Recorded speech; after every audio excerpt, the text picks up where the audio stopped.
नमस्कार मित्रांनो,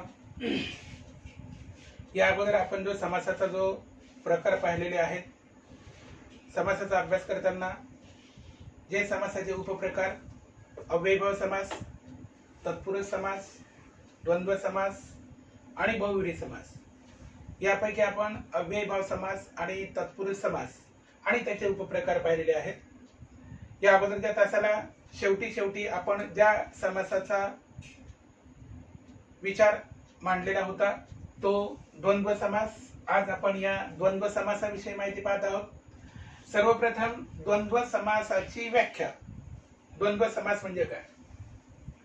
सामासिक शब्दाचा विग्रह करताना जो आपल्याला सामासिक शब्द दिलेला आहे त्या सामासिक शब्दाचा विग्रह करताना दोन्हीही पदांना महत्व आहे, म्हणजे दोन्ही शब्द महत्वाचे असतात, दोन्ही पदांना महत्व आहे, तेव्हा त्या समासास द्वंद्व समास असे म्हणतात।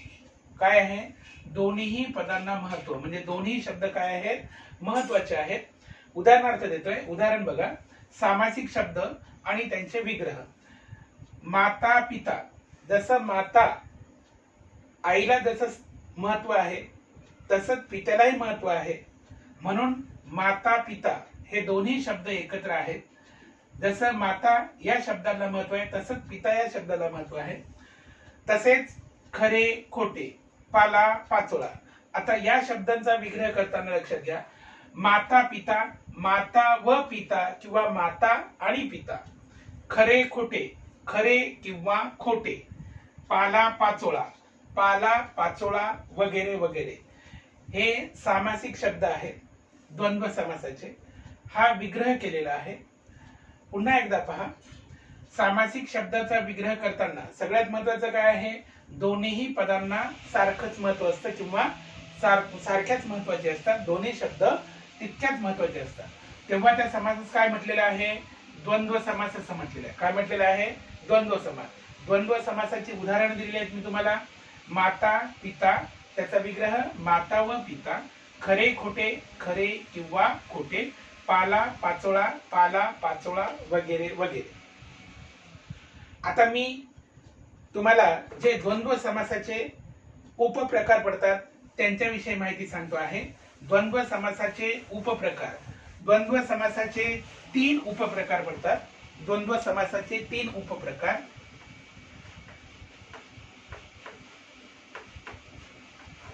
नंबर 1, इतरेतर। इतरेतर द्वंद्व समास, द्वंद्व समास। दूसरा आहे वैकल्पिक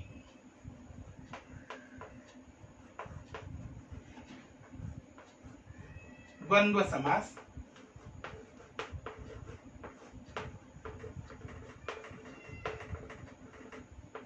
आणि तिसरा आहे समाहार द्वंद्व समास।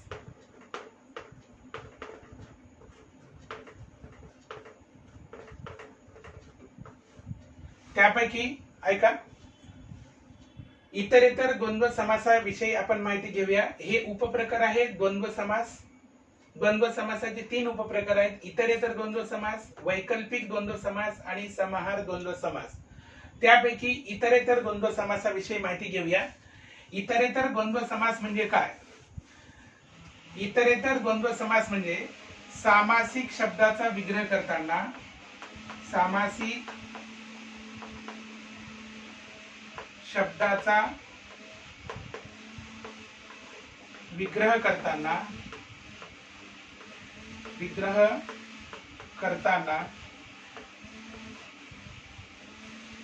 समुच्चय, समुच्चय बोधक, उभयान्वयी, अव्यय,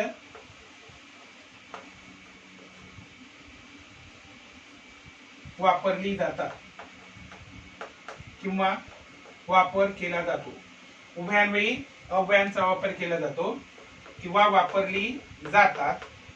उभयान्वयी अव्यय समुच्चयबोधक कोणती आहेत? फक्त दोन, आणि व या दोनच उभयान्वयी अव्ययांचा, समुच्चय बोधक उभयान्वयी अव्ययांचा वापर केला जातो. त्याला इतरेतर द्वंद्व समास असे म्हणतात. उदाहरणार्थ सामासिक शब्द आई वडील, विग्रह, विग्रह काय होईल? आई आणि वडील, आई आणि वडील. बहीण भाऊ, बहीण भाऊ, विग्रह काय होईल? बहीण आणि वापरा किंवा व वापरा, दोन्ही बरोबर आहे. बहीण आणि भाऊ. इथपर्यंत लक्षात आलंय? इतरेतर द्वंद्व समास त्याची व्याख्या काय? सामासिक शब्दाचा विग्रह करताना समुच्चय बोधक उभयान्वयी अव्यय, समुच्चय बोधक उभयान्वयी अव्यय कोणती आहेत? आणि व. या आणि व यांचाच वापर केला जातो तेव्हा त्याला काय म्हणतात? इतरेतर द्वंद्व समास. उदाहरण काय दिलंय? आई वडील म्हणजे त्याचा विग्रह आई आणि वडील. बहीण भाऊ, बहीण आणि भाऊ. अनेक अशी उदाहरणे घेता येतात. काका काकी, मामा मामी वगैरे वगैरे. हा आहे इतरेतर द्वंद्व समास. आता द्वंद्व समासाचा दुसरा उपप्रकार आहे वैकल्पिक द्वंद्व समास. वैकल्पिक द्वंद्व समास.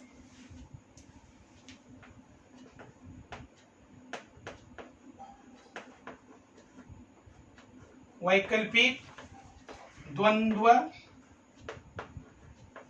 समास. आता याही समासामध्ये आपण जे अगोदर इतरेतर द्वंद्व समासाची व्याख्या पाहिली त्यानुसार सामासिक शब्दाचा विग्रह करताना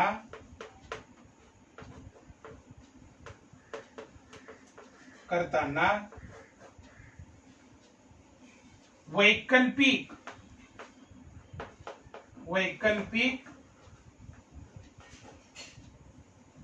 उभयान्वयी अव्यय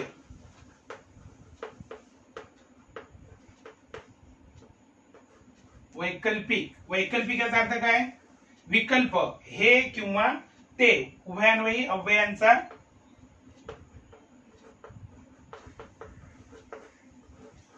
वापर केला जातो.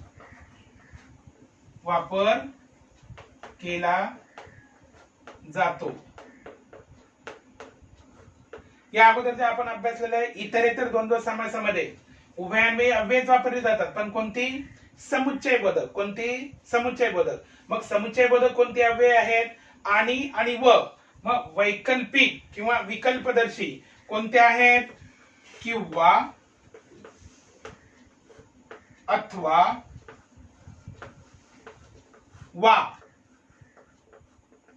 या तीन विकल्पदर्शी किंवा वैकल्पिक उभयान्वयी अव्ययांचा वापर केला जातो. उदाहरणार्थ सामासिक शब्द आहे बघा, पास, नापास. हा सामासिक शब्द आहे, पास नापास. आपण असं म्हणतो का मुलगा पास आणि नापास झाला? नाही. त्यापैकी कोणताही एक पास झाला असेल किंवा नापास झाला असेल. म्हणजे पास किंवा नापास. खरे खोटे.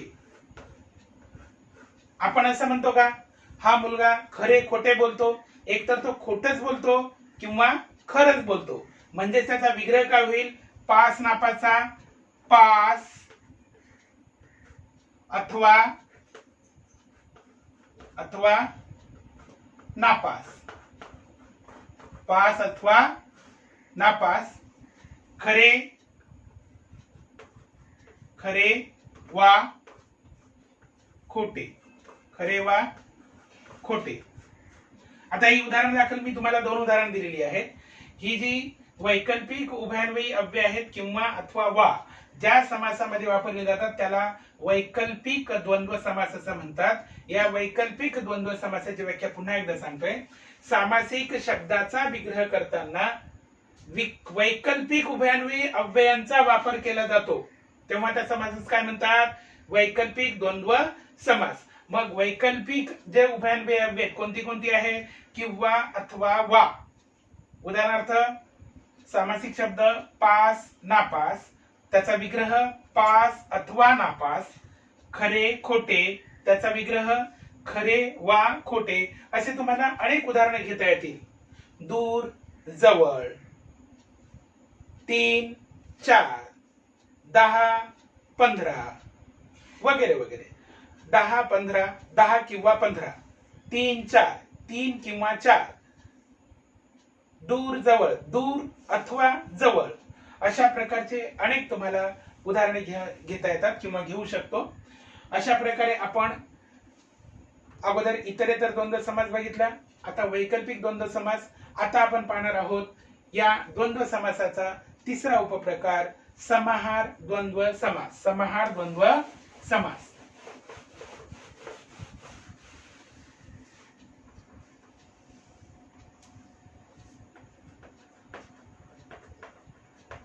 समाहार, समाहार द्वंद्व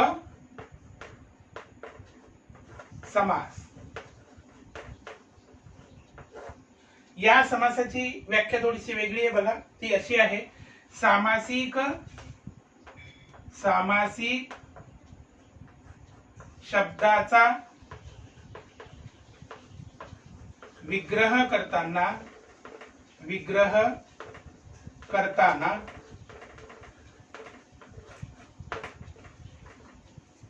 दोन्ही पदे महत्वाची असली तरी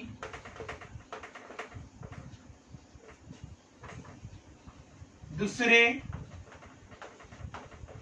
पद हे पहिल्या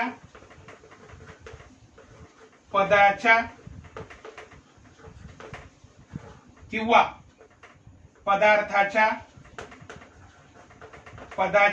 पदार्थाच्या जातीतील म्हणजे त्याच जातीतील असते. आणि विशेष ही दोन्ही पद एक वचन असतात. दोन्ही पदे काय असतात? पदे नेहमी एक वचन असतात. एक वचन असतात.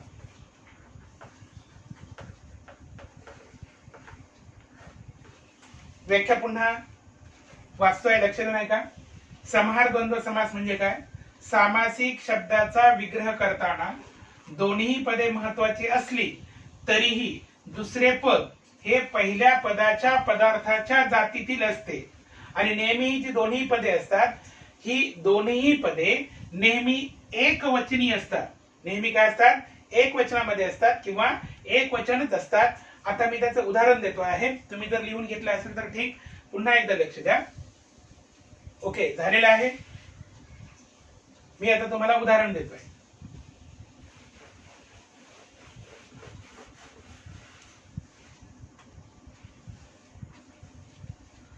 सामासिक शब्द आहे बघा. सामासिक शब्द आणि त्याचा विग्रह. सामासिक शब्द पाला पाचोळा. आता बघा, पाला पाचोळा आपण फक्त पाला आणि पाचोळा असं म्हणतो काय?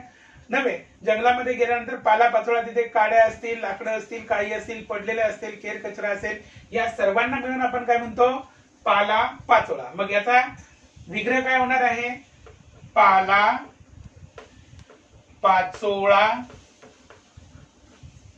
पाला पाचोळा वगैरे वगैरे हा शब्द महत्वाचा आहे, तो तिथे लावायचा आहे. दुसरा शब्द आहे बाजार हाट. बाजार हाट. आता आपण बाजाराला गेल्या म्हटल्यानंतर फक्त आपण काही विशिष्ट प्रकारचाच बाजार करतो का? नाही. मग त्याच्यामध्ये सर्व असतो. भाजीपाला आहे, कपडे आहेत, इतर काही पदार्थ आहेत, किराणा दुकान आहे, या सर्वांना मिळून आपण काय म्हटलेलं आहे? बाजार हाट. म्हणून काय? बाजार हाट वगैरे वगैरे वगैरे. एक लक्षात ठेवायचं, इथे मात्र शब्दाचा विग्रह करताना शब्द जसा तसा लिहिला आणि त्याच्या पुढे वगैरे वगैरे लिहिलं तरीही चालेल. नंबर 3,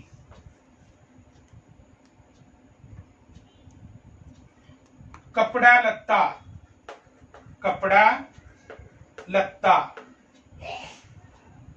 नंबर 4, वेणी फणी. वेणी फणी. कपडा लत्ता वगैरे. वेणी फणी वगैरे वगैरे. वेणी फणी वगैरे. नंबर 5, वृक्षवेली. वृक्षवेली. वृक्षवेली वेली वगैरे. अशा प्रकारे द्वंद्व समासाचे 3 उपप्रकार आहेत. पहिला उपप्रकार इतरेतर द्वंद्व समास, दुसरा उपप्रकार वैकल्पिक द्वंद्व समास आणि हा तिसरा उपप्रकार म्हणजे समाहार द्वंद्व समास. ही समाहार द्वंद्व समासाची उदाहरणे आहेत. पुन्हा एकदा सांगतो आहे, इतरेतर द्वंद्व समासामध्ये शब्दाचा विग्रह करताना समुच्चय बोधक उभयान्वयी अव्ययाचा वापर केला जातो. जे समुच्चय बोधक अव्यय आहेत आणि व, त्याचा आपण सामासिक शब्दाचा विग्रह करताना काका काकी, मामा मामी, बहीण भाऊ, आई वडील, माता पिता इत्यादी आपण उदाहरणे पाहिली. त्याच्यानंतर आपण बघितला वैकल्पिक द्वंद्व समास. या वैकल्पिक द्वंद्व समासामध्ये एक लक्षात घ्या, वैकल्पिक द्वंद्व समासामध्ये नेहमी विरुद्धार्थी शब्द असतो. उदाहरणार्थ ती एक टॅक्ट आहे ओळखण्याची. विरुद्धार्थी शब्द असतो. खरे खोटे, दूर जवळ, सुंदर कुरूप वगैरे वगैरे. पास नापास, योग्य अयोग्य, कोणताही शब्द जरी असला तरी इथे विरुद्धार्थी शब्द आहे आणि ते एक ओळखण्याची ती टॅक्ट आहे. म्हणून तो वैकल्पिक द्वंद्व समासामध्ये किंवा आणि अथवा या विकल्पदर्शी अव्ययांचा वापर केला जातो. आणि ही जी उदाहरणं आहेत ही समाहार द्वंद्व समासाची उदाहरणं आहेत. पाला पाचोळा, पाला पाचोळा वगैरे वगैरे, बाजार हाट वगैरे वगैरे, कपडा लत्ता वगैरे वगैरे, वेणी फणी वगैरे वगैरे, वृक्षवेली वगैरे वगैरे. Okay, clear. आता समासातला जो तुमचा सर्वात शेवटचा भाग आहे बहुव्रीही समास, त्याविषयी आपण थोडक्यात माहिती घ्यायची आहे. आणि बहुव्रीही समास पूर्ण झाल्यानंतर इथे समासाचा आपला पूर्ण भाग होईल. त्यानंतर मी तुम्हाला कृती, या अगोदर जशा तुम्हाला वेगवष्टा या पाठाच्या पाठवलेल्या कृती आहेत तशा मी त्या कृती पाठवेन. त्या तुम्ही आपली स्वतंत्र एक वही बनवायची आहे आणि वेगवष्टा त्याच्यानंतर घटक हा जो आपण व्याकरणाचा घेतलेला आहे समास तो घ्यायचा आहे. त्याच्यानंतर आपण एक कविता घेणार आहोत शेतकऱ्यांच्या जीवनावरची, ती नंतर आपण अभ्यासू. तुर्तास बहुव्रीही समास.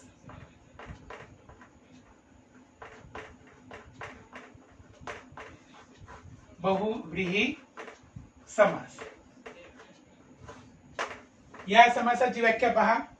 या समासाची व्याख्या अशी आहे, सामासिक सामासिक शब्दाचा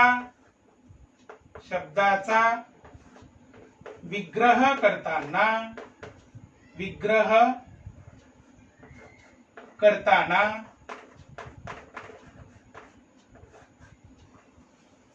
कोणतेही पद महत्वाचे नाहीये. कोणतेही पद महत्वाचे नसून तिसरेच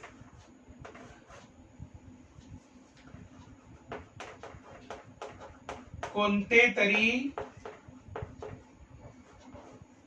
पद आपल्या समोर येते किंवा उभे राहते, त्याला काय म्हणतात?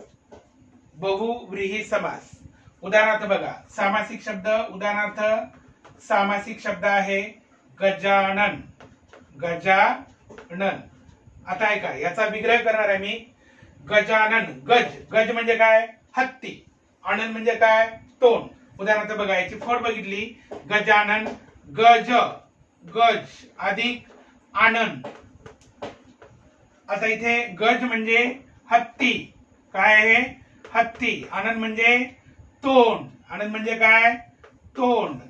आता याचा आपण जर विग्रह केला, हत्ती सारखे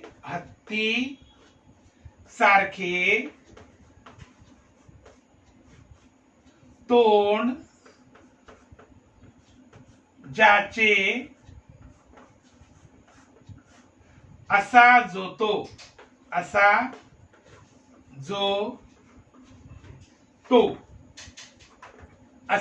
तो.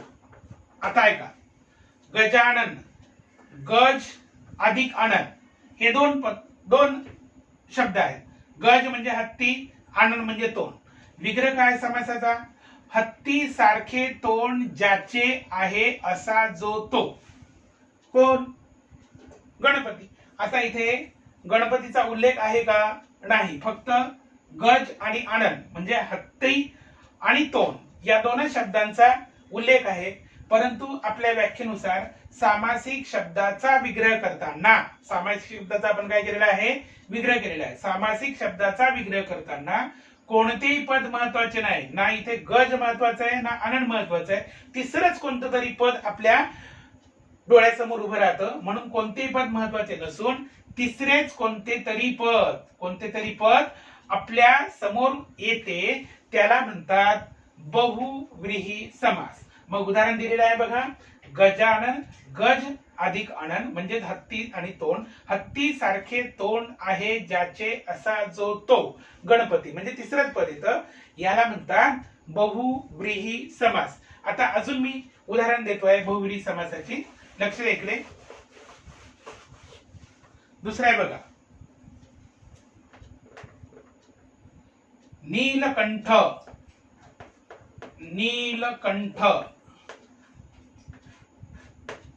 दोन. भालचंद्र. नीलकंठ, निळा आहे कंठ ज्याचा असा तो जो कोणी असेल. आता इथे नाव आहे का? नाही. शब्दशः शब्दाचा विग्रह करताना निळा कंठ, निळा आहे कंठ ज्याचा असा जो तो. मग कोण असेल? विष्णू. मग इथे विष्णूचं नाव आहे का? नाही. मग नीलकंठ या शब्दाचा जर विग्रह केला, निळा आणि कंठ ज्याचा आहे असा जो तो, आपल्या समोर तिसरंच कोणतं तरी पद उभं राहतं, त्याला म्हणतात बहुव्रीही समास. सामासिक शब्दाची पुन्हा एकदा तुम्हाला व्याख्या करताना सांगतोय. बहुव्रीही समासाची सामासिक शब्दाचा विग्रह करताना कोणत्याही पदाला महत्व नसून, पहिल्या किंवा दुसऱ्या पदाला महत्व नसून तिसरेच कोणते तरी पद आपल्या डोळ्यासमोर उभे राहते, त्याला म्हणतात बहुव्रीही समास. मग अगोदरचं आपण उदाहरण पाहिलं गजानन. नंतर आहे भालचंद्र. भाल म्हणजे कपाळ. कपाळावर ज्याच्या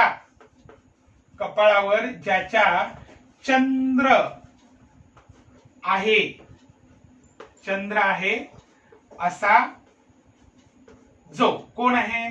असा जो तो. कोण आहे? बरोबर, शंकर.